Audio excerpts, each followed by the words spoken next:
Hello guys, કેમ છો બધા? મજામાં? સ્વાગત છે તમારું કિંગ ઓફ બેંક નિફ્ટી ગ્રુપની યુટ્યુબ ચેનલ. આપણે નિફ્ટી અને બેંક નિફ્ટીના તારીખ 18 તારીખના લેવલ આપેલા હતા. જે લેવલ આપણે અહીંયા આપેલું હતું, જે નીચે બ્રેક કરતા ડાઉન સાઈડની પોઝિશન બનાવશે, ત્યાં ટાર્ગેટ આપણો હિટ કરી દીધો છે.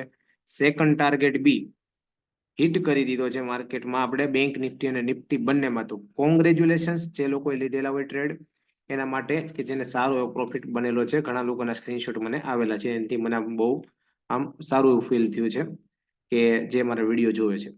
ઓકે, તો આવતીકાલ માટે કેવા લેવલ બનશે બેંક નિફ્ટી નિફ્ટી માટે, કે તારીખ 19 માટે? તો આપણે જોઈએ કે બેંક નિફ્ટી છે એ સારા એવા ડાઉન લેવલે ક્લોઝ થઈ છે ડે લો ઉપર. તો આ લેવલ બની ગયું છે મેઇન અત્યારે તો 47,800 જે મેઇન રેઝિસ્ટન્સ ઝોન છે.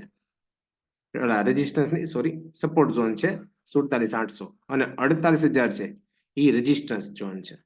તો પહેલા તો માર્કેટ કાલે ઓપન થાય છે અને આ 47,800 ની નીચે ઓપન થાય છે, અને ત્યાંથી બ્રેક 47,800 નીચે કરે છે બ્લેક, કે 47,800 ની નીચે સસ્ટેન કરે છે માર્કેટ બેરિશ કેન્ડલ. તો થોડુંક ડાઉન આવવાના ચાન્સીસ બની શકે છે, થોડાક એવા ડાઉન આવવાના. એટલે કે અહીંયા માર્કેટ આની નીચે ઓપન થયું અને બેરિશ કેન્ડલ શો કરી, તો ત્યાંથી ડાઉન આવવાના ચાન્સીસ વધુ રહેશે. આ બ્રેક કરતા વધુ ડાઉન જશે.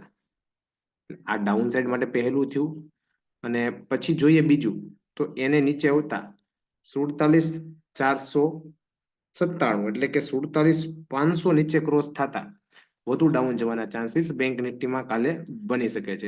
માર્કેટ અહીંયા ડાઉન આવેલું અને તોડીને આ લેવલ બ્રેક કરશે તો વધુ ડાઉન આવવાના ચાન્સીસ બની શકે. આ બે લેવલ મેઇન છે. અપસાઇડ માટેના ચાન્સીસ જોઈએ તો કાલે માર્કેટ અહીંયા ખુલે છે, આની આજુબાજુ 47,800 આજુબાજુ ખુલે છે માર્કેટ. તો પણ ત્યાં કઈ બીરિશ કેન્ડલ શો કરે તો ત્યાંથી પણ ડાઉન આવે, અને બ્રેક કરતા વધુ ડાઉન પણ આવવાના ચાન્સીસ આ પણ બની શકે છે. અને આની ઉપર માર્કેટ ઓપન થાય 47,800 ઉપર સારી એવી અહીંયા બુલિશ કેન્ડલ સસ્ટેન થાય તો માર્કેટ થોડુંક અપસાઇડ હાઈ ઉપર જવાના ચાન્સીસ બની શકે છે. અનધર ડાઉન ચાન્સીસ બંનેમાંથી એક તો બની શકશે કાલે, કે માર્કેટ પહેલા ગેપ અપ કે ગેપ ડાઉન ઓપન થાય એ ઉપર આપણે ચેક કરવાનું છે.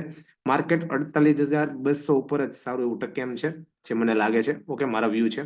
સો આની ઉપર લ્યો તો સ્કેલ્પિંગ કરી શકો તમે અહીંયા સુધી, પછી આ ક્રોસ કરે તો જ વધુ બેસવું, બાકી અહીંયાથી પાછું રિજેક્શન આવવાના પણ ચાન્સીસ બની શકે છે. આ મારા બેંક નિફ્ટીના વ્યૂ છે. નિફ્ટીના વ્યૂ જોઈ લઈએ. નિફ્ટી પણ થોડીક સાઇડવેઝ મુવમેન્ટમાં ક્લોઝિંગ થઈ છે, જતા જતા તો ડાઉન જ ગઈ છે. સો આ લેવલ મેઇન છે.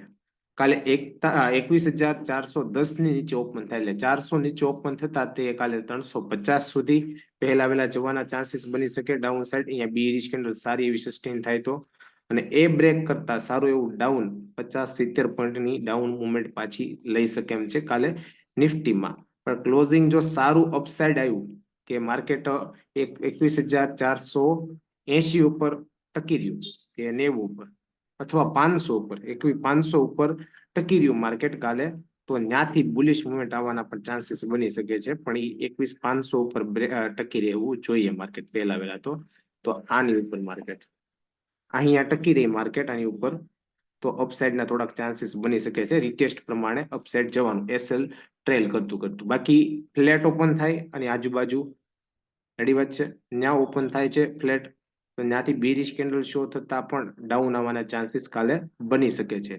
ઓકે, અને આ બ્રેક કરતા વધુ ડાઉન આવવાના. એટલે આ છે નિફ્ટી માટેના બંને લેવલ ચેક કરીને કામ કરવું. ઓકે, 19 તારીખ માટેના ઇન્ટ્રાડે લેવલ આ મારા એજ્યુકેશનલ માટેના લેવલ છે. તમે તમારા ફાઇનાન્શિયલ એડવાઇઝરની સલાહ લઈને એમાં કામ કરી શકશો. બાકી વિડીયો સારો લાગ્યો હોય તો લાઈક, કોમેન્ટ, સબસ્ક્રાઇબ અને દોસ્તો સાથે શેર કરવાનું નહીં ભૂલતા ગાઈસ. આભાર.